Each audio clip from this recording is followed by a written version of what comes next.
vamos vivendo intensamente, né, cada um desses nossos dias lotados, cheios de coisas, de preocupações, mas também de aprendizado, né? Eu gosto de dizer sempre que eu tô nesse mundo para aprender, né? Então eu quero, mais que tudo, me colocar como um igual a vocês. A gente está junto aqui, né? Aprender junto, trocar uma ideia. A qualquer momento vocês podem abrir o microfone e fazer comentários, podem mandar no chat também, o pessoal que é mais tímido, eu vou lendo, enfim, dentro do possível a gente vai interagindo, né? E eu vou então colocar na tela o resumo, né, de uma leitura que eu fiz, que eu quero compartilhar com vocês. Tem tudo a ver com a nossa disciplina. Depois, a minha proposta, hoje eu vou fazer uma coisa, uma surpresa para vocês e até para mim. Eu vou compartilhar uma outra leitura que eu não sei ainda o que vai ser. Eu já sei o que é mais ou menos, eu quero homenagear uma pessoa super importante assim para o mundo e que eu quero trazer um pouco da obra desse cara, né? Mas aí a gente vai escolher, vocês vão me ajudar a escolher na hora assim uma fala dele para a gente terminar com essa homenagem lírica. E para começar, eu quero então falar de um tema. Na verdade, as coisas se conectam, né? Então, vou contar para vocês. É um livro que está no nosso plano de aula, na nossa disciplina como na ementa, né? Tem lá na bibliografia essa referência. Esse livro foi lançado a primeira edição dele no começo do século XXI, né? Tem 20 anos, né? O livro tem o título de Ciência, Ética e Sustentabilidade. Então está totalmente conectado com o que a gente está estudando aqui. Desafios ao novo século, porque, enfim, era o início de um século e de um milênio, né? E a gente está agora. Eu estou lendo esse trabalho na segunda edição dele, que é uma versão que saiu em 2018 e que tem gratuito para o Kindle. Então, quem tiver o Kindle pode baixar esse livro e tal. É muito interessante. É um desses livros acadêmicos, é um livro de, enfim, de estudo que apresenta diversas questões bem atuais, inclusive meio ambiente, forte isso do presente lá, para quem tem interesse pelo tema, né? E eu vou falar um pouco, então, de questões abordadas nesse material, né? Nesse livro. Então, uma introdução, né? A gente começa aqui chamando atenção paradigmas da era industrial, né?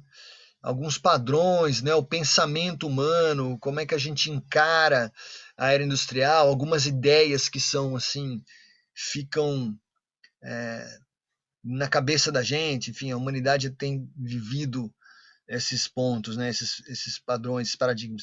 Vou colocar aqui, lembrando que a gente está aqui para questionar as coisas, né? A gente vai apresentar, mas vocês podem criticar, questionar. Um primeiro ponto é a hegemonia da ciência sobre a natureza, né? Então, já tem um bom tempo que o ser humano tem essa visão predominante de que a ciência pode controlar a natureza, enfim, de alguma forma ela se sobrepõe à natureza, né? Isso é interessante, mas há questões que surgem daí, como a gente vai ver logo logo. Segunda coisa, segundo paradigma é, à medida que foi avançando a era industrial, né, começou-se a louvar, a incentivar uma especialização crescente, né? Então o cara faz um curso técnico, não é suficiente, vai fazer a graduação, termina a graduação, precisa fazer uma especialização, depois vai para um mestrado, doutorado, e muitas vezes não precisa ser esse o caminho, não precisa ser dentro da academia, mas o fato é que, mesmo numa empresa onde você está trabalhando, enfim, é comum que vai existindo um contínuo aperfeiçoamento que tem sido confundido muitas vezes, um sinônimo disso, para muita gente, é a especialização. Então, o cara vai se especializando cada vez mais, né?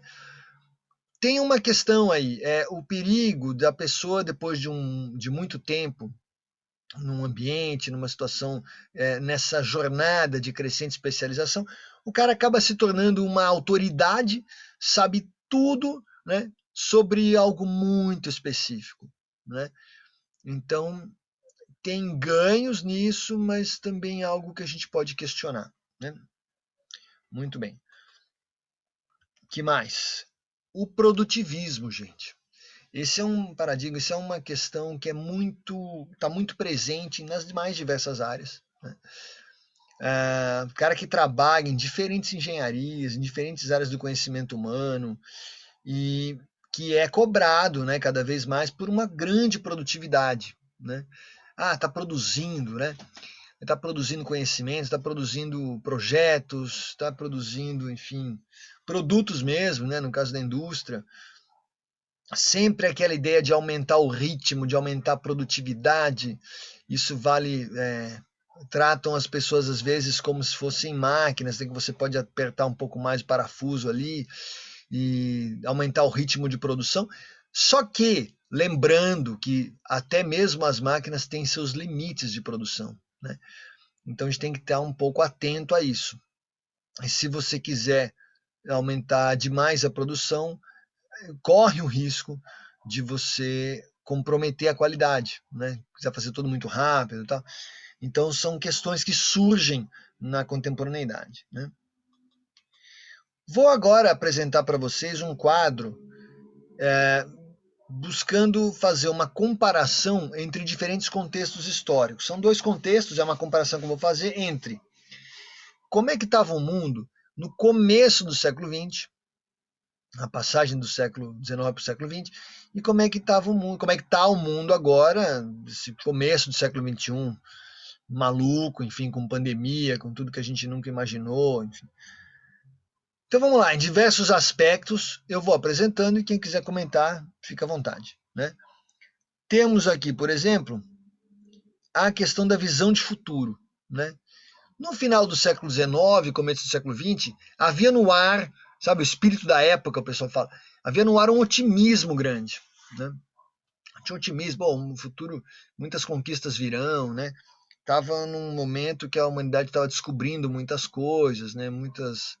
A ciência estava avançando bastante, enfim, e existia muito problema para resolver, né?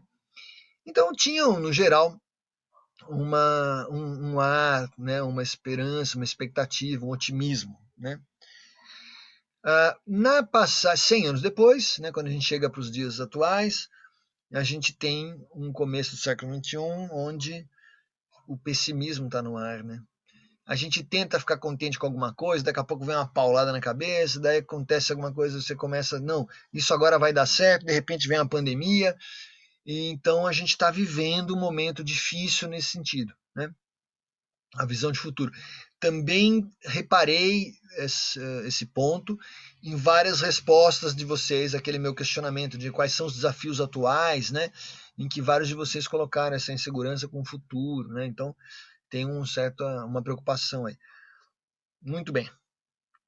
Quando a gente vai especificamente para a área da ciência, né? Ciência e tecnologia, vamos dizer, vem junto isso. Quando a gente pensa em ciência e tecnologia, no começo do século XX, a gente via, né, a humanidade via a ciência como solucionadora de problemas, né? A ciência vai resolver problemas, é claro, era essa que é a expectativa, o potencial está ali, né? A tecnologia, então, muito mais, né? Quer dizer, você não precisar depender do trabalho braçal, né?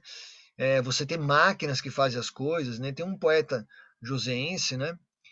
O Cassiano Ricardo, que tem um poema muito interessante que fala isso, né? A máquina o fará por nós. Né? Aí está precisando de alguma coisa, a máquina o fará por nós. Depois vocês pesquisem isso. Então tinha uma coisa que tinha um potencial para resolução, as pessoas entendiam isso.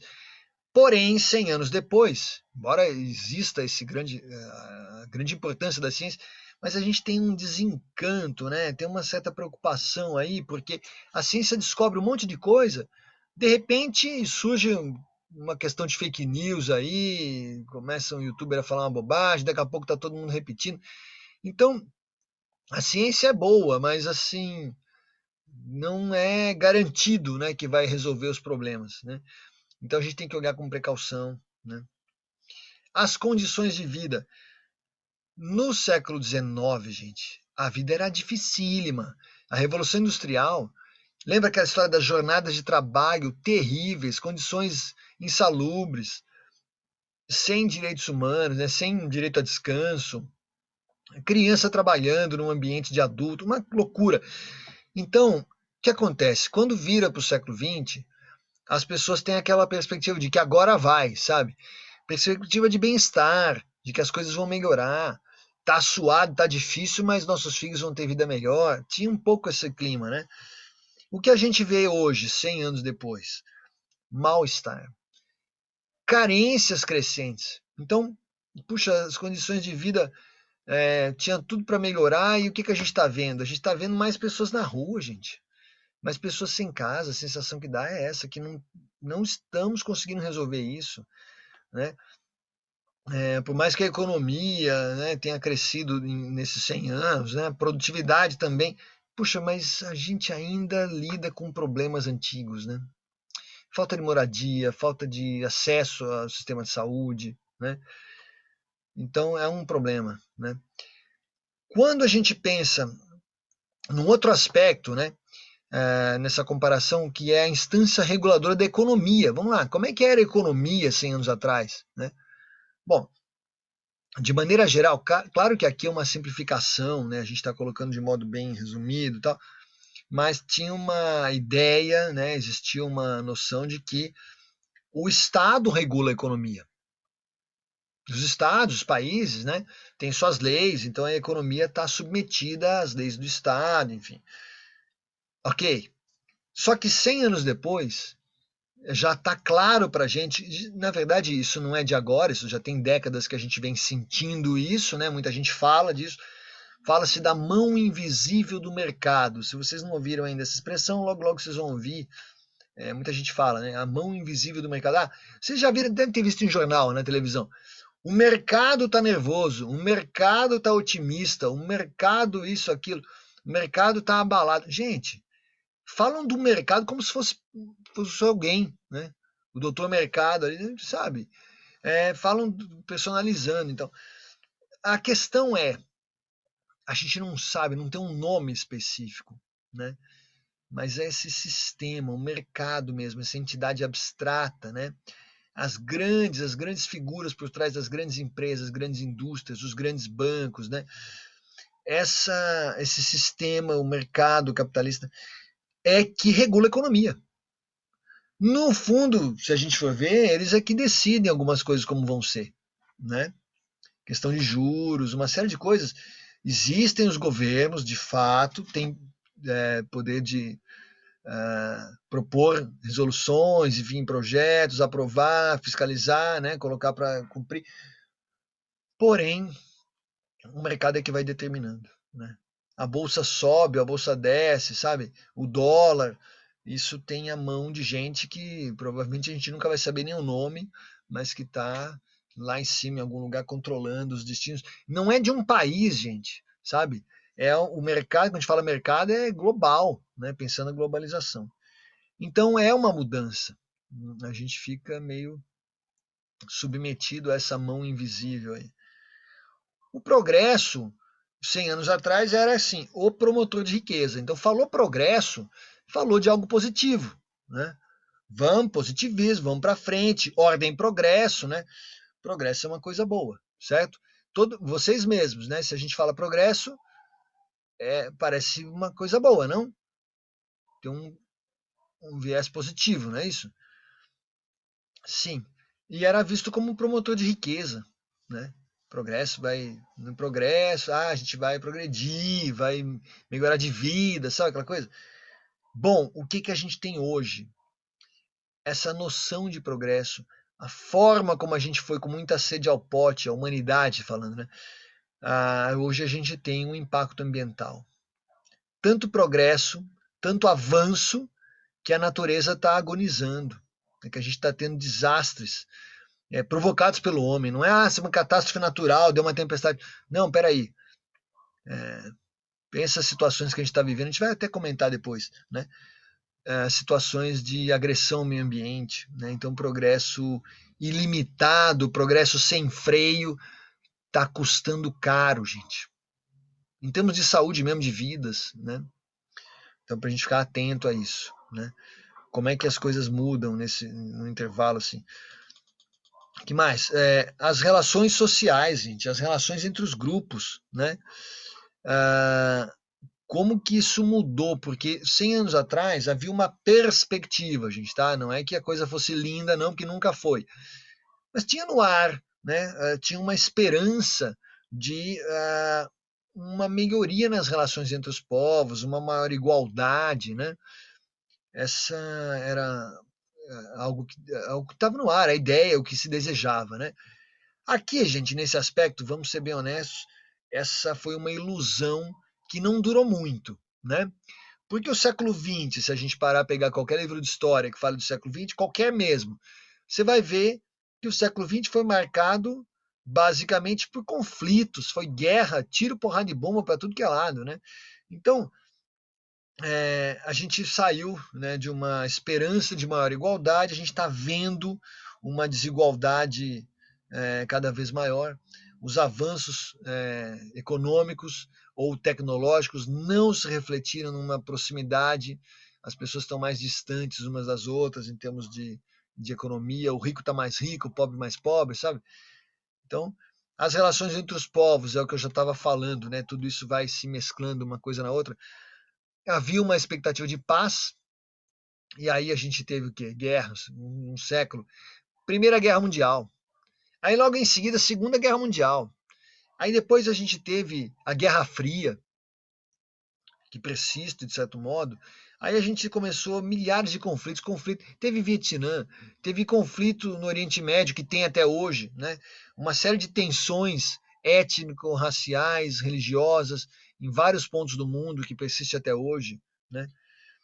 Então, um espírito de guerra, né? A guerra está mais presente do que a paz hoje, infelizmente, né? A gente fala isso. Bom, na questão do trabalho, né? 100 anos atrás, todas as lutas eram por aumento dos direitos trabalhistas, por criação da noção de direito e aumento dos direitos, né? Ter uma estabilidade no emprego, não precisar trabalhar tantas horas por dia, ter direito ao descanso remunerado, o 13º, uma série de conquistas sociais, né, relacionadas ao trabalho. Então, isso era o que se esperava, era o que se falava 100 anos atrás. E houve, de fato, muita luta, né, ao longo do século XX. Porém, a gente está vivendo um momento agora em que vocês devem ter reparado, ou se não repararam, fiquem atentos. Muitas vezes vem uma autoridade econômica, vai lá dar entrevista no jornal e fala: ah, tem que reduzir os direitos. Não, porque é muita coisa, tal. E começam a falar como se isso fosse errado, como se os direitos fossem alguma coisa que as pessoas não devessem ter, sabe? É muito caro. Gente, uma conquista, às vezes, que demorou décadas para se fazer. E aí, de repente, vem alguém lá e fala: não, tá com muito direito, tem que reduzir isso daí, sai muito caro. E aí. E a estabilidade no emprego, não, isso é coisa do passado. Ou seja, tem que tomar cuidado porque, né, estão tentando relativizar e tentar reduzir. Agora, o que eu acho gozado é o seguinte: no geral, os argumentos são: não, tem que reduzir direito, tem que aceitar que são novos tempos, tal. E se a gente entender isso, a gente vai ter um ganho, porque aumenta o número de pessoas contratadas, vai aumentar o emprego. Gente, onde é que aumentou o emprego? Que eu não estou sabendo, né? De fato, a gente está correndo risco de perda de direitos e também está aumentando o desemprego, um momento difícil, né? Eu não estou falando para desanimar ninguém, só para a gente ter o contexto, né? E para a gente avaliar. Talvez a gente tenha passado por momentos melhores, talvez a gente possa aprender alguma coisa, enfim. Tá aí para a gente pensar, né? Mas hoje o horizonte é de assim, tomem cuidado, tipo, não deixa a boiada passar, né? Toma cuidado, não deixa a gente perder mais direitos, não aceitem tudo, né? Não, vamos discutir, vamos conversar, colocar no papel, né? Em termos globais, e aliás, tudo que a gente está conversando, eu estou falando em termos globais, né, em termos gerais. Mas no mundo, tinha uma tendência, 100 anos atrás, a gente ver Na verdade, foi quando se percebeu, né, claramente que os povos, as nações não são totalmente independentes uns dos outros. Que a gente depende dos vizinhos. A gente tem que ter boa relação com os países vizinhos. A gente não pode xingar um governante do outro país, porque depois vai ter consequência para a gente, né? Então, havia uma noção de interdependência, de complementaridade, até mesmo comercial. A gente é bom na produção de uma coisa, vocês em outra, então a gente pode se ajudar. É uma relação ganha-ganha que a gente fala, né? Os dois lados ganham. Tá, beleza. Só que 100 anos depois, o que a gente está vivenciando? Globalização, né? Aí um exemplo é a própria questão das vacinas, né? Onde é que é feita a vacina? O cara vai tomar a vacina aqui, mas a vacina, às vezes, pode ter sido feita no Brasil. A gente tem essa grande conquista, inclusive, né? Mas tem insumos que vêm da China, né? Então, com a globalização, com o aumento disso, né? Infelizmente, e não é uma coisa que tivesse prevista, mas a gente está vendo o aumento da exclusão social. Que isso é fato, né? Então, a globalização que muitas pessoas, dos anos 80 para 90, as pessoas falavam às vezes, né? A globalização, né? Isso vai ser muito bom, a empresa vai ter sede no mundo inteiro, você compra uma coisa em qualquer lugar e tal. Falando, as comunicações também, né? Vão ser globais, como se fosse algo lindo, maravilhoso, né? Porém, na prática, a gente está vendo que está aumentando a exclusão social. Essas conquistas técnicas, conquistas de comunicação, de mídia, não estão refletindo numa melhoria geral de qualidade de vida, sabe? Esse é o ponto para a gente parar e pensar. Aí vem a pergunta: no que é que a gente melhorou, afinal? Queria que vocês falassem, que me ajudassem. Pô, não é possível que a gente só está andando para trás. Não, a gente tem conquistas, não tem? Conquista material, né, professor? Materialmente falando, Materialmente falando, mas assim, porque assim, o problema do materialmente falando é que tem que pensar se a gente. Eu não sei se você está se referindo aos indivíduos, às famílias, enfim, ou à humanidade como um todo. Você percebe que são diferentes as coisas. Por exemplo, vamos lá, o PIB, né? Sei lá, PIB per capita, a renda média do brasileiro. Pô, aumentou pra caramba, gente, aumentou muito. Se você considerar 100 anos aí, vai, aumentou demais, né? Como os direitos trabalhistas ao longo de 100 anos aumentaram também. A gente teve conquistas importantes. Isso é verdade, né? Mas outras coisas aumentaram, né? A diferença entre o salário mais alto e o salário mais baixo, ela aumentou também. Quer dizer, a gente não está conseguindo integrar a população de uma forma mais harmônica, unida, mais fraterna. Então a gente conseguiu algumas coisas, mas tem desafios, né, para superar, né? Que mais? Mais comentários? Gente, é legal vocês falarem. Ou mandar no chat se preferir. Todo mundo quietinho.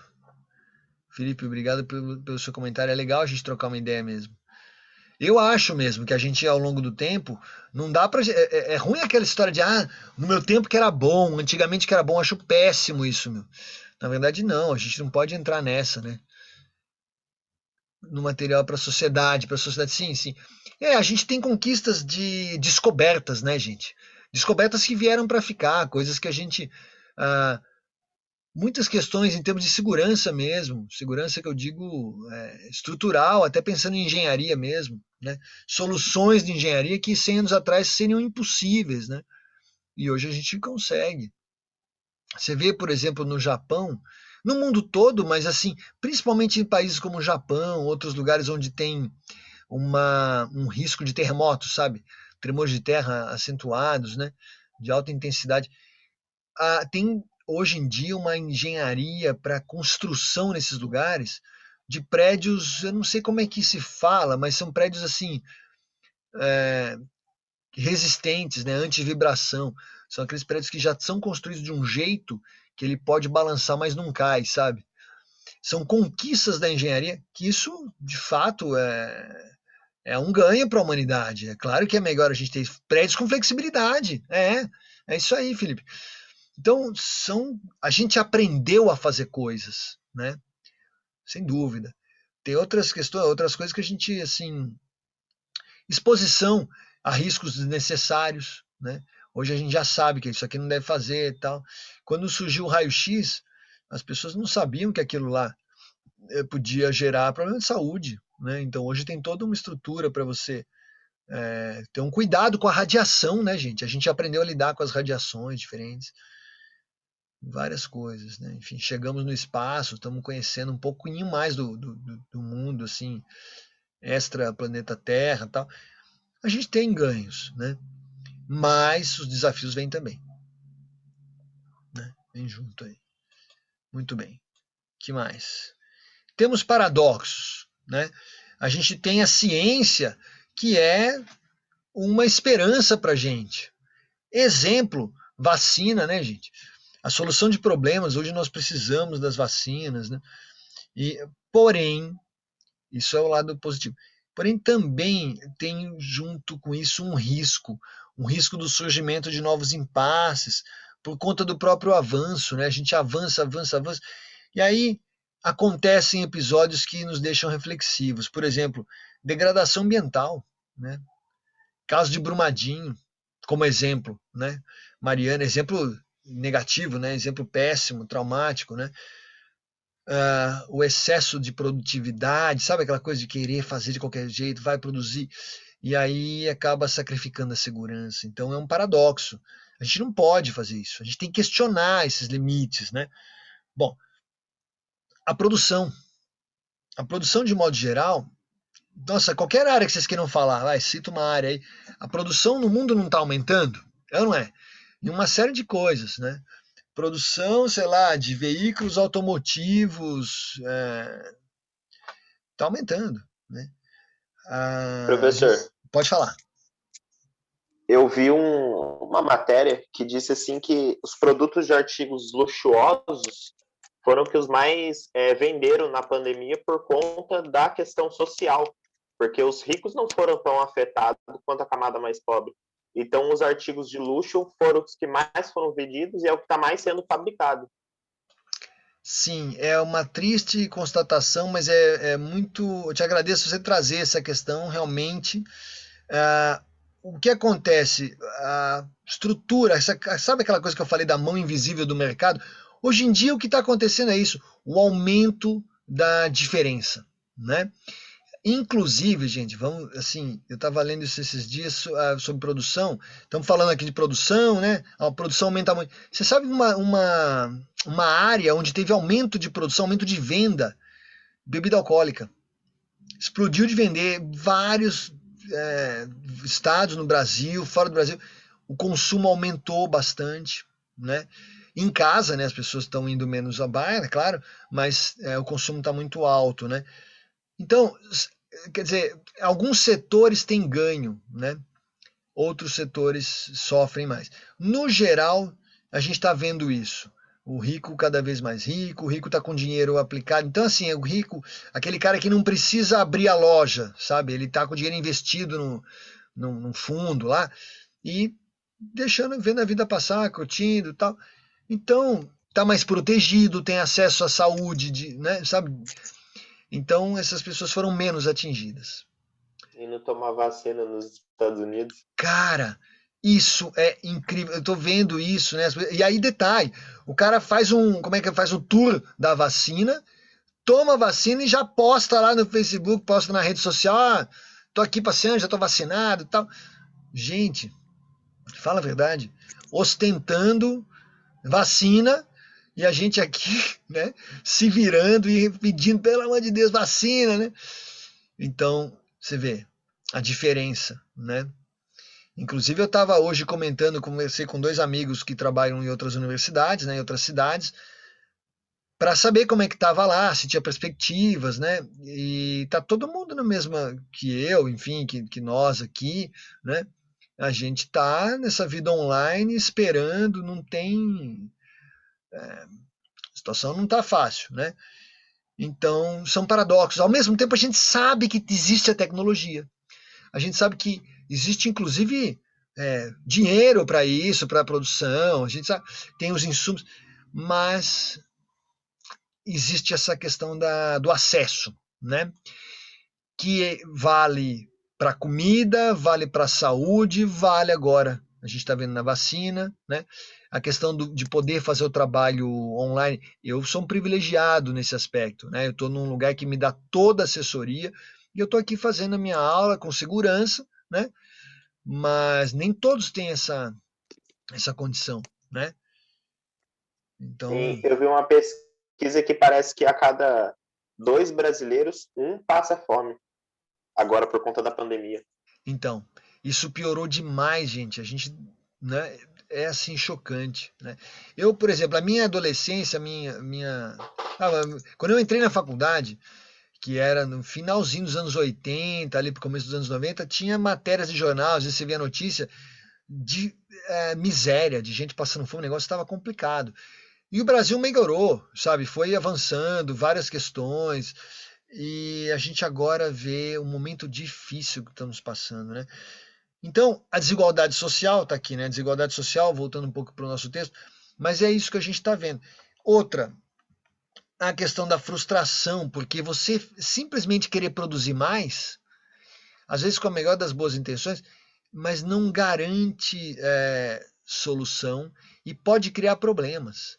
Às vezes você produz tanto que você começa a afetar o meio ambiente e você não tem para onde escoar aquela produção, tem uma questão de quem é que compra, quem tem dinheiro, então ficar só produzindo cada vez mais, a gente hoje já sabe que isso não resolve a vida da gente, né? Não resolve para todo mundo. Quer ver um exemplo? Eu sempre estou puxando para a questão ambiental, né? Eu acho que deve ter alguns alunos aqui da engenharia ambiental e também é uma área que deve ser interesse de todos nós, né? Que a gente trabalha com ciência, o pessoal da engenharia, é pensar no ambiente, né?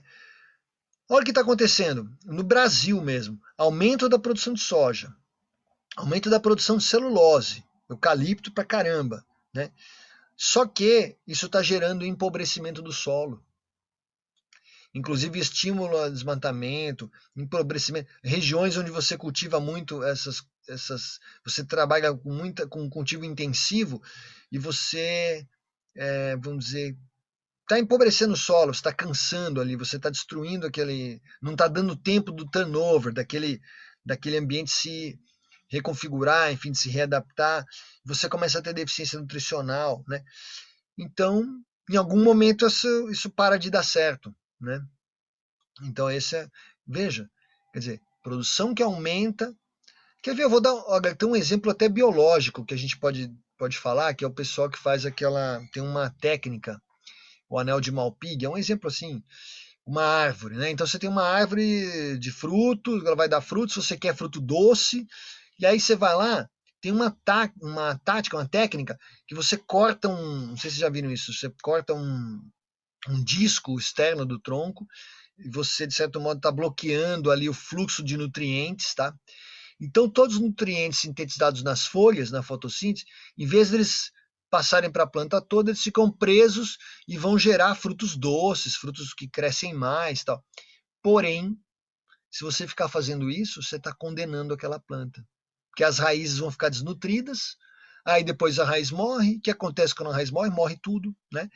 Então, às vezes, você pensa a curto prazo, parece legal, depois você vai ver, será que é por aí, né? Esgotamento de recursos naturais, né? E, gente, em última análise, é autodestruição, né? Se não tiver mais planta no mundo, acabou a gente. Acabaram os bichos, acabou a gente, né? Bom, necessidades. O que a gente precisa nesse contexto? Precisa desenvolver, precisa chamar atenção. Ética. A gente precisa pensar eticamente no desenvolvimento tecnológico, no desenvolvimento farmacêutico, ganha uma menção à parte, porque, né, a gente está vivendo um tempo delicado nessa questão. Tem discussões que surgem do tipo, vai quebrar patente ou não, é vacina para todo mundo ou só para quem pode pagar, sabe? Tá na hora da gente abordar esses pontos, né? Aí, que mais? Sustentabilidade, né? pensar. Eu estou colocando aqui, eu vejo a gente pensando em sustentabilidade como uma solidariedade em relação às futuras gerações, a quem vem depois, né? Como diz um escritor, aos que vierem depois de nós, daqui a 100 anos, 200 anos, né, que você não vai estar mais aí, mas você deixou um mundo, né, sustentável, né, ou pelo menos, hoje em dia está difícil falar isso, hein? A gente tem que batalhar muito para poder voltar para o trilho, voltar para os eixos, né? Então a gente precisa pensar eticamente, né? Sair um pouco do que eu chamo às vezes de umbiguismo, não ficar pensando só no próprio umbigo. Então, o meu país se garante. Não existe isso, cara, não dá para pensar assim, né?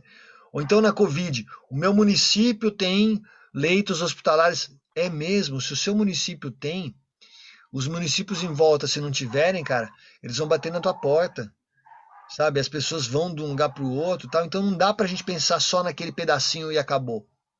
Não tem como. A pandemia deveria estar mostrando isso para a gente. Algumas pessoas já sacaram, outras ainda não, né? Então a gente precisa buscar soluções que sejam interdisciplinares.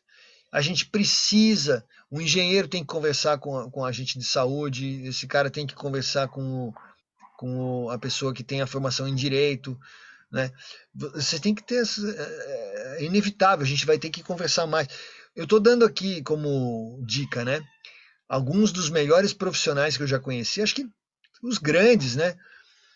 Tanto na engenharia como na área das ciências mesmo, são pessoas atentas e curiosas. O cara tá sempre esperto, tá... curiosidade mesmo, sabe? Então o que está acontecendo aqui? Qual é a novidade? Como é que é isso? Tal. Soube de alguma coisa em outro lugar? Conversa, sabe? Então são pessoas curiosas, né? Eu acho que isso é uma característica que a gente pode desenvolver. Eu acho que o fato de gostar muito de ler me ajudou nisso, né? Então, tá dada a dica aí, né? Bom, e agora a gente precisa abordar um pouco desses pontos, né? Quando a gente fala, principalmente o desenvolvimento sustentável, que a gente tem defendido tanto, no Brasil, como é, né? Como é que tá a gente aqui? Bom, nós precisamos superar condições de miséria, desigualdade, exclusão social. Gente, não tem nem muito o que comentar. É lição de casa mesmo, né? Temos isso ainda, temos esses desafios, né? A gente tem que repensar o desenvolvimento, buscando uma ética de sustentabilidade, né? Não é simplesmente produzir por produzir, né? E aí vem uma pergunta que eu coloco para vocês. Gostaria de ouvir vocês nesse ponto. Será que deve haver, o que vocês acham, né? Será que deve haver limites éticos para o desenvolvimento científico e tecnológico, vou dizer? Tem que ter limite? Ou se não, ou então não, vai que vai, né? Vamos desenvolvendo, vai, aplica, faz todos os experimentos, não tá nem aí. O que vocês acham? O que a gente pode dizer? Será que tem que ter limite? Se tiver limite, que limite que é esse? Como é que a gente, o que deveria ser um princípio para nos ajudar aqui? Professor, eu não Fala. sei se o senhor chegou a ver aquele videozinho daquele coelhinho que fala justamente sobre isso daí, a questão da ética nesse desenvolvimento científico em produtos de beleza, até viram todo mundo comentando nas redes sociais sobre essa questão de fazer testes em animais para a benfeitoria humana. Então, Sim. assim, será que vale a pena você maltratar um animal por causa da sua estética? Essa é uma questão delicada mesmo. Isso, na verdade, vamos dizer, esse dilema, ele já acompanha a gente há um bom tempo, né? Eu acho até bom que se coloque agora, que se dê visibilidade a isso, né? Mas, de fato, na academia a gente tem isso, porque por muito tempo tinha aquela coisa de faz experimento em animal. Faz experimento em animal. E hoje em dia a gente está buscando controlar, diminuir, reduzir, acabar com isso, sabe? É, é complicado, né? Porque a gente está colocando em risco outras vidas, às vezes, né? Outras espécies, começa a fazer experimento. É, o próprio, quando a gente fala da tecnologia voltada para a agricultura, né? Quando você pensa nos transgênicos, por exemplo, é necessário um cuidado, gente, não é só com a nossa saúde, mas é o cuidado do ambiente, ver qual o efeito disso no meio ambiente, né? Então é ética também, né? Sim, Professor, mas em relação aos transgênicos, eu trabalho na Bayer e existe todo um estudo por trás quando a gente vai implementar. São várias legislações, então a gente consegue fazer uma pesquisa de como que aquele produto, que a gente vai usar um transgênico, a gente precisa usar também herbicidas, fungicidas que vão ser coerentes com aquele transgênico. Então, sim. como que eles vão se comportar no solo e também nas plantações ao lado? Tanto que a gente estava desenvolvendo um projeto, um produto novo, ele não foi aprovado porque ele vaporizava e levava para a produção vizinha. Então, ele não foi aprovado. Então, tem toda essa questão de legislação aí que é bem restrita em relação aos agroquímicos. Isso é muito importante, né? Isso é algo muito importante. Essa questão que eu vejo como um problema essencial, esse que você abordou, que é isso da, vamos dizer, da contaminação, né? No sentido de que é importante que a gente saiba, as pessoas têm o direito de saber, né? Que, sei lá, você tem um campo ali de teste e tal, mas daqui para cá é seu, daqui para cá você garante que não tem uma contaminação. Você tem que ter uma área de reserva ali, né? Tem uma série de questões para serem levadas em conta e que eu acho que é importante mesmo, né? Que a legislação seja rígida, mas eu devo te lembrar de que o Brasil tem uma das legislações, a gente já cuidou mais disso, né? Em outros países, produtos que foram banidos aqui ainda estão liberados. Estou falando agora pensando um pouco na questão de agrotóxico mesmo, né? Existem coisas que não pode mais fazer no exterior e que a gente ainda está aceitando aqui, enfim, estão acontecendo mudanças aí. Eu entendo que são pressões econômicas de um lado e do outro, né? Mas eu acho que a legislação é bom que seja difícil, né? Fazer essas, que exija mesmo tecnologia, cuidado e também aquela história, né, gente? Os testes que você sabe muito bem, da gente não você tem uma proposta de desenvolvimento de um produto, você tem que passar por toda uma etapa. A própria vacina, gente, né? Embora exista essa corrida para as vacinas, precisa passar pelos testes, né? Pelas etapas. Senão corre um risco de você achar que está ajudando e, na verdade, está criando um outro problema, né? Sim, então acho que essa coisa dos testes é bom que seja assim, né? Em termos de segurança, né? Mas legal, que bom que você trouxe essa contribuição. É ótimo a gente poder ouvir vocês. E aí, olha lá, seguindo mais um pouquinho, os paradigmas do desenvolvimento. Então, havia uma visão por muito tempo, né, predominante, que era aquela da ciência se sobrepondo à natureza, tipo a ciência manda na natureza. E a gente hoje está mudando um pouco isso para melhor, eu espero, né? Eu acho que a gente já tem inclusive nas empresas também, né? Uma mentalidade de pensar a ciência pela natureza, o que a gente pode fazer pela natureza, né? E não assim, vamos destruir, não, é uma visão diferente. Aquela questão da pegada ambiental, o ser humano está destruindo mais do que recompondo o planeta em termos ambientais. Então a gente agora precisa virar esse jogo, né? E pensar na sustentabilidade da vida no planeta mesmo, né? Ok, as coisas estão aos poucos mudando, esperamos, né, para melhor. Outro ponto, mais na questão da formação mesmo, né? Aquela história da especialização, lembra que eu falei lá no começo? O cara cada vez mais especializado, tal. Mas a gente não desvalorizar a visão global integrada. Você pode ver num esquema desse de grande empresa, né, de uma indústria, enfim, aquela pessoa que está lá na frente, que tá chefiando isso, uma pessoa que tem um poder aí de liderança, tal. No geral, você vai ver que são pessoas com uma visão global, com uma visão integrada. O cara ali tem uma noção dos diferentes aspectos, sabe? Então é isso mesmo, né? A gente precisa ter essa. E cada um de nós, enfim, vamos dizer, como formiguinhas, né? A gente pode buscar uma formação que contemple esse olhar mais ampliado. Por isso que eu gosto de conversar com gente que tem formação diferente da minha. Porque eu aprendo.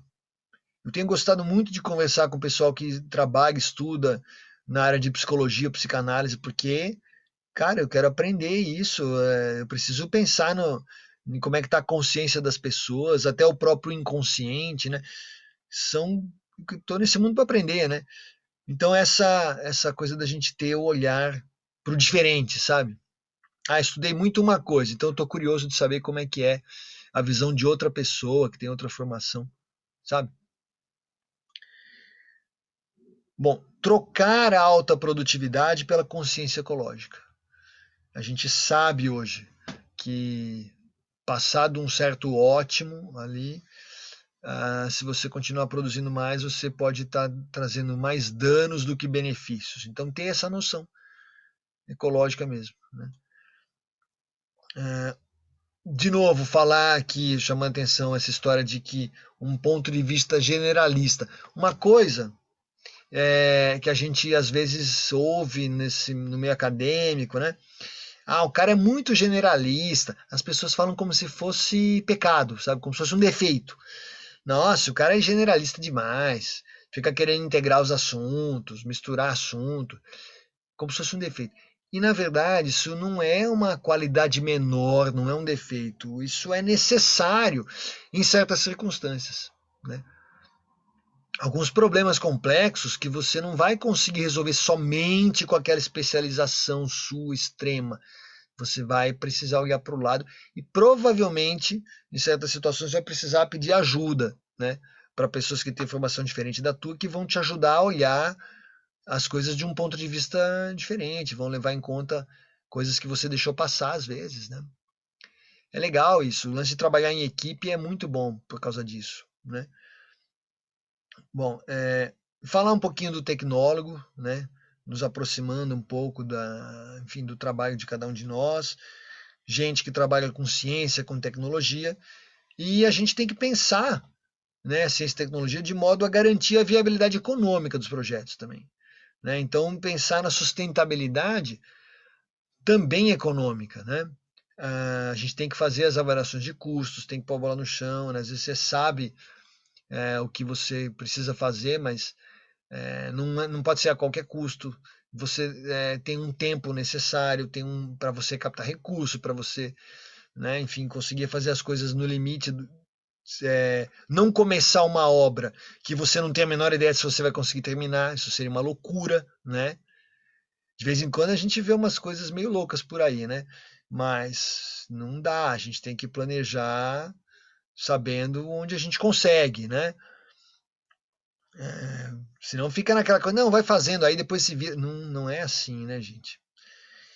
Pensar sustentabilidade, que é uma coisa que eu estou frisando bastante aqui, nas diversas dimensões. Então, ecológica, sustentabilidade ecológica, que é aquela cidade, aquele terreno, aquele campo, vai continuar viável, né? Ou você está estragando aquilo. Então, tem cidades, municípios que tiveram problemas já com isso, né? Sustentabilidade cultural. Você não pode cancelar uma cultura, desprezar uma cultura. Você tem que respeitar as diferenças, né? A questão econômica a gente já comentou e também, claro, a sustentabilidade social. Não adianta você conseguir um grande desempenho, uma grande produção às custas da miséria. Então, isso, até se a gente for pensar de modo bem feio, inclusive, mas pega até mal, né? E você está falando bem conseguimos produzir, conseguimos aumentar. Tá, mas e quantos miseráveis vocês estão produzindo? Então, no mundo inteiro as pessoas estão começando a ficar atentas a isso, né? Será que essa produção é algo que está fazendo bem para o mundo, né? Esse questionamento tem sido importante até para decisões econômicas, né? Então, a formação acadêmica do profissional que atua no desenvolvimento da tecnologia. Cara, vamos supor assim, você vai trabalhar no desenvolvimento de game, né? Você vai trabalhar com videogame, vai criar produto. Mesmo assim, né? É o tipo de área, vamos dizer, tecnológica e tal, mas você vai precisar ter noções de ciências sociais. Você vai ter que entender como é que se comportam os personagens daquele jogo e tal. A questão do direito, os direitos autorais, né, os direitos das pessoas que estão envolvidas, questão da jornada de trabalho, respeitar diversas questões legais. As artes, claro, tem que ter a formação artística, te dá pelo menos inspiração, mas muitas vezes mais do que isso, né? Às vezes a arte aponta caminhos para a gente, né? E claro, pensar na questão da saúde. Não adianta você trancar o cara e falar, você vai ficar aí 4 dias nessa salinha fechada aí, te dou comida e você se vira e desenvolve produto. Não é assim que funciona, né? Você tem que pensar a questão da saúde. Além da parte técnica das ciências naturais, claro, né? Então, junto com isso, fazer a avaliação crítica, a gente ter a noção do... Por exemplo, alguém te passa uma tarefa, né? Será que é viável isso? Será que estou agindo corretamente fazendo isso? Não podemos simplesmente entrar naquela de vou fazer porque me mandaram e acabou. Não, a gente tem que avaliar se isso é razoável, né? Tá? Muito bem. Outra coisa. Você está trabalhando com tecnologia, está trabalhando com engenharia. Tem uma receita, o pessoal já faz isso há muito tempo desse jeito, funciona. Cara, beleza, é possível. Tá? Você pode até fazer uma carreira usando essas receitinhas prontas, mas na real, como é que você vai se destacar, né? O que você está deixando para o mundo de teu, de novo, enfim. Eu sempre coloco essas questões para mim, eu me atormento às vezes, né? Pô, mas espera aí, cadê a novidade, né? O que eu estou trazendo de relevante? Mesmo se você pudesse passar a vida só seguindo receita, naqueles programas, vou dar um exemplo bem bobo assim de televisão, aqueles programas de culinária, os caras que se destacam mesmo, eles não são copiadores de receita, né? São os caras que colocam lá o seu tempero, arriscou um pouco, mas peraí, não vou dar uma cara minha aqui, né, tal. É isso para tudo que a gente faz, né? Vale para todas as áreas, cara. Vale para engenharia, vale para ciência, né? Bom, e a universidade, para finalizar nossa conversa aqui, nas universidades, desde a Idade Média, a gente vive um paradoxo. O que acontece? A universidade é a sede do saber, é a sede do conhecimento. Você reúne, você tem os livros, tem os professores, tem as autoridades que detêm os conhecimentos estabelecidos, os conhecimentos validados pela experiência, pela ciência, os conhecimentos tradicionais também, né? Só que, ao mesmo tempo que você tem isso, você busca formar novidade, a nova humanidade.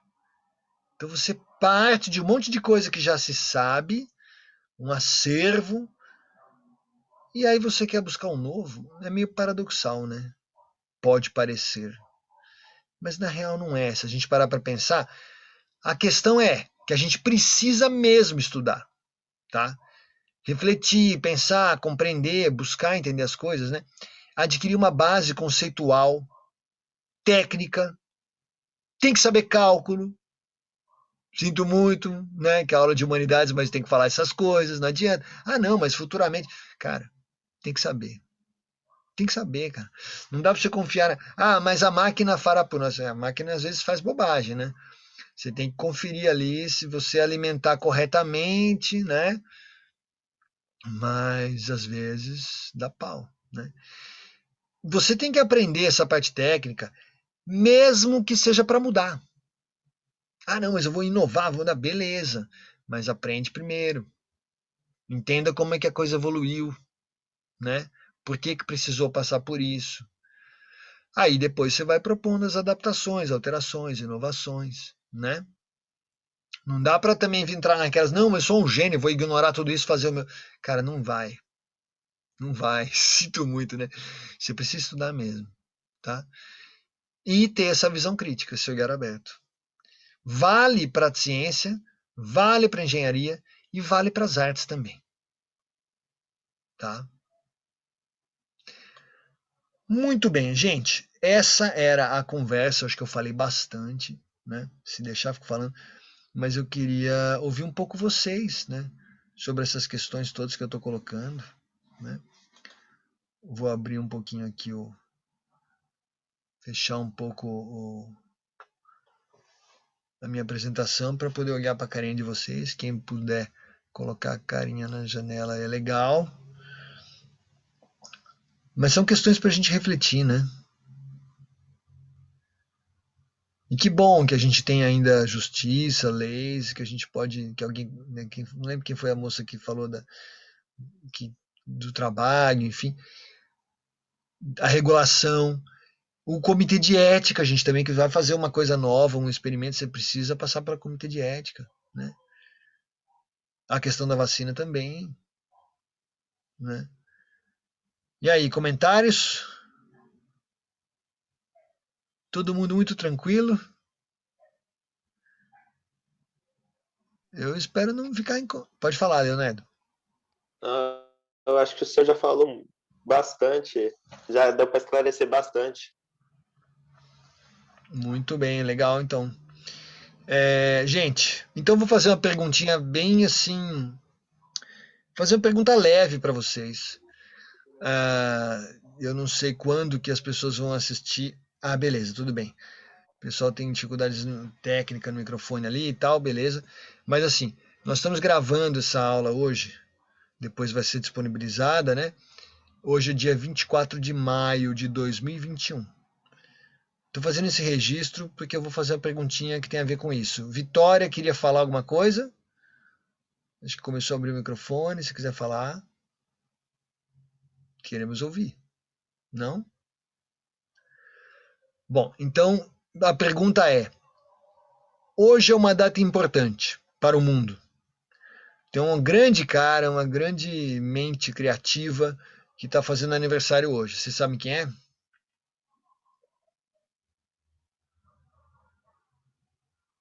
Quem é que tá? Uma pessoa. Vamos dizer assim. Bom. Então, se você entrar na, sei lá, no Wikipedia, se entrar no Google, vocês vão ver um monte de gente fazendo aniversário. Isso é verdade, né? Mas eu estou me referindo a um ícone da cultura pop nos últimos, sei lá, nos últimos 60 anos, né? Um cara poderoso mesmo e que está fazendo 80 anos hoje. Será que vocês adivinham quem é? Dá tempo de fuçar aí, não? Ô, louco! O Michael Jackson não estaria com 80 anos, cara. Não, estaria mais novo, mas o Michael Jackson já parou de fazer aniversário faz um certo tempo, né? Mas tá. Nossa, 80 anos é pra lá de Beatles, né? Então. Não, mas olha, os Beatles devem estar chegando aos 80, né?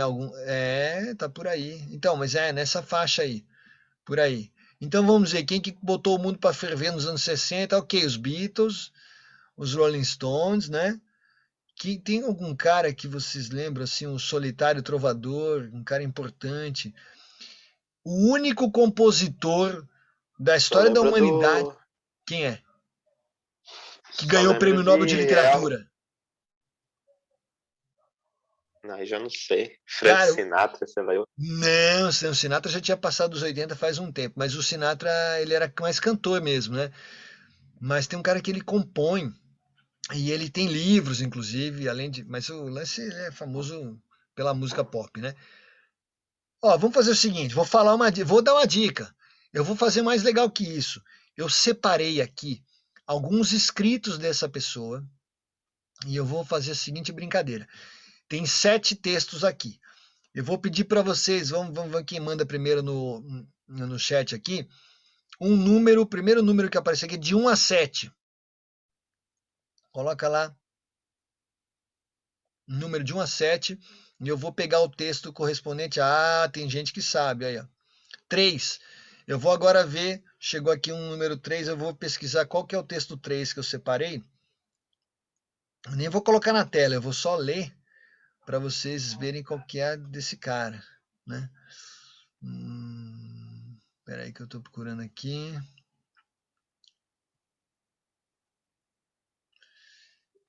Cara, meio doidão. E muito inteligente. Acho que o único que eu achei aqui foi o Bob Dylan. É o Bob Dylan, cara. É ele mesmo. Então eu vou ler um texto dele para vocês, tá? Na verdade, assim, é uma adaptação que eu fiz para um texto dele, né? Eu transformei isso aqui né? Vou fazer uma versão em português aqui de um tema que ele abordou. Essa história, então o título é Furacão, tá? Essa é a história do furacão. O homem que as autoridades acabaram culpando por algo que ele nunca fez. Foi mandado para a prisão, mas podia ter sido campeão mundial. Tiros de revólver ressoam na noite, dentro do bar. Pat entra e vê o garçom numa poça de sangue. Aí grita, meu Deus, mataram todo mundo. Ela vê 3 corpos deitados caídos ali. E um homem, um tal de Belo, rondando a cena. Aí ele levanta os braços. Eu não fiz isso não, hein? Eu tava aqui só limpando a caixa registradora, entendeu? Eu tava pegando uma grana. Eu vi os caras fugindo, ó. É melhor a gente chamar os tiras. Aí a Pat liga para a polícia. E logo chega uma viatura, piscando aquela luz vermelha na noite de New Jersey. Enquanto isso, do outro lado da cidade, Rubin Carter, lutador de boxe, também conhecido como Furacão, tá dando umas voltas de carro com os amigos. Ele é o pretendente número 1 ao título dos pesos médios e nem imaginava a confusão que estava para acontecer quando um policial fez sinal para ele parar no acostamento. Igualzinho tinha acontecido no dia anterior e muitas outras vezes. Lá naquele fim de mundo é assim mesmo. Se você é preto, é melhor não aparecer na rua porque a polícia sempre te sacaneia. Pois é, o Belo, lembra o Belo que estava na cena do crime? Tinha um parceiro. E aí soltou uma conversa para a polícia dizendo que ele e o Bradley estavam só fazendo a ronda. Aí disse que viu 2 homens saírem correndo, pareceram pesos médios e que os caras fugiram num carro branco. Aí do lado dele a Pat confirma com a cabeça. Ela não tinha visto nada, né? Confirma com a cabeça. Nessa hora, um tira percebe. Peraí, gente. Peraí, tem um cara que não morreu ainda. Tá respirando. Vira o cara lá. Tava quase morto, tá respirando. O cara foi levado para a enfermaria. Com o olho todo ferrado, sujo de sangue, sem poder enxergar direito, a polícia queria que ele reconhecesse os culpados. Às 4 da manhã, levaram o Furacão arrastado até o hospital para o reconhecimento. Aí esse homem olha com o único olho que sobrou e diz, meu, o que vocês estão fazendo? Solta esse cara. Não foi ele, não. Detalhe, o Furacão podia derrubar um cara com um soco só, mas ele nem gostava de falar disso. Ele dizia, só meu trabalho, eu sou lutador, sou pago para isso. Depois que a luta acaba, o que eu quero mesmo é ir direto para um paraíso, um lugar de ar puro, um riacho com peixes, uma trilha boa para se andar a cavalo. Pois é, gente, 4 meses depois, o Furacão estava lá na América do Sul e continuava firme no boxe. Enquanto isso, Belo e Bradley continuam no ramo dos assaltos, limpando os caixas. Aí a polícia aperta o cerco. Ô Bradley, lembra daquela chacina no bar? Lembra que você disse que viu o carro dos fugitivos? Você tá afim de brincar com a gente? Escuta aqui. Será que, na verdade, pensa bem, não foi aquele lutador que você viu, não? O Furacão, lembra? Pensa bem no que você vai falar, ó, que a gente pode ferrar com você. E não se esqueça, hein, cara, você é branco. E ele não. Aí o Bradley vê a jogada toda, fica em cima do muro e diz, não sei não, hein? E os tiras apelam, você tá precisando de uma folga da polícia, cara, a gente pegou você por uma história no motel lá, agora estamos falando com o seu parceiro Belo, vocês não querem voltar pra cadeia, né? Pô, seja um cara legal, dedura aquele preto, cara. Você vai fazer um favor pra gente, o cara é valente, a gente tá afim de acabar com ele. Vamos inventar uma acusação de triplo homicídio. Foi assim que aconteceu, na verdade. E foi assim que o Furacão foi jogado na cadeia, aquele lugar onde brincam de transformar homens em ratos. O julgamento foi um circo, um jogo de cartas marcadas, ele não teve a menor chance. O próprio juiz classificou as testemunhas do Rubin como bêbados das favelas. Até os negros ficaram achando que ele era um crioulo maluco. Ninguém duvidava que ele tivesse apertado o gatilho. O promotor nunca encontrou a arma do crime, mas mesmo assim acusou o Furacão. E o júri concordou. Dá mais um detalhe para vocês. O júri era todinho formado de gente branca. Esse cara foi julgado falsamente por triplo assassinato em 1º grau. E sabe quem testemunhou contra ele? O Belo e o Bradley. Os 2 assaltantes brancos. Mentiram na cara dura. Os jornais entraram na onda. Como é que pode a vida de um homem ficar nas mãos de gente assim? Essa armação foi tão evidente que faz a gente sentir vergonha. Isso tudo, sabe aonde? Nos Estados Unidos. Agora os criminosos de paletós e gravatas estão livres para poder beber e ver o sol nascer, enquanto o Rubin, o furacão, está espremido numa cela de 3 metros, o inocente no inferno. Essa é a história real do furacão, mas ela só termina quando limparem o nome do cara. E eu pergunto, quem vai devolver a ele o tempo perdido? Um cara bom, jogado numa cela, e ele podia ter sido campeão mundial. Agora eu vou dizer para vocês uma coisa. Esse texto, que é uma adaptação de um texto do Bob Dylan, foi escrito nos anos 70, né, contando a história real do Rubin Carter, Hurricane, que foi preso injustamente e ele foi solto depois, quando foi confirmado o erro judiciário, ele foi solto. Sabe quanto tempo ele ficou preso?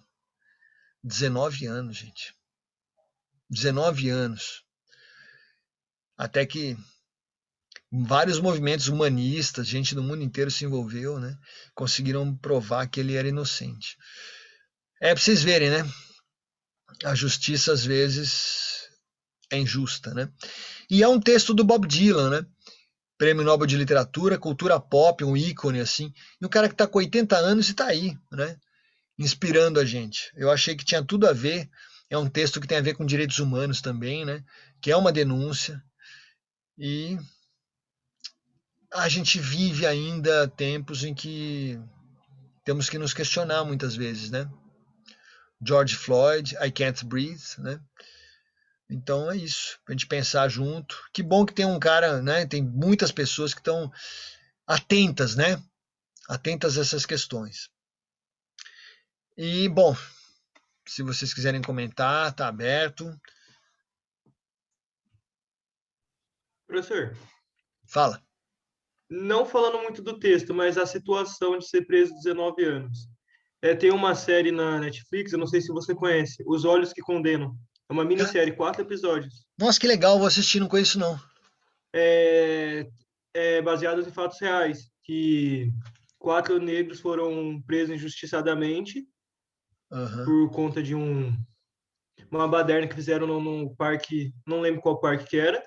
Daí pegaram esses 4 negros e foram presos. Daí conta a história do julgamento, conta a história depois que volta. Sei. 4 episódios, 50 minutos cada um. Eu acho, é muito Pô, bom. que legal, cara. Eu vou assistir sim. Legal, agradeço essas dicas, viu? São importantes pra gente. Pô, é legal isso.